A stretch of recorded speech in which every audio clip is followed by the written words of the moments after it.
This video shows how to buy shares of Phillips Edison Company Inc., a retail real estate investment trust focused on grocery-anchored shopping centers listed on NASDAQ under the ticker PECO. This is an educational guide and not financial advice. To buy PECO, you need a brokerage account, and I use eToro as an example to demonstrate the process.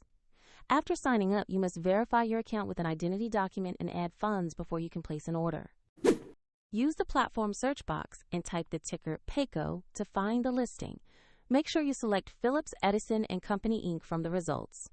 Open the asset page to review basic company details and the price chart. Double-check the company name, NASDAQ listing, and ticker to confirm it is the correct stock.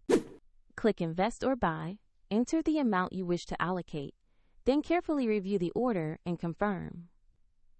If the market is closed, the order may be scheduled or executed when it reopens, and if your balance is insufficient, the platform will prompt you to add funds before confirming. Once the trade executes, your position will appear in your portfolio. For the example link and more information, check the description below.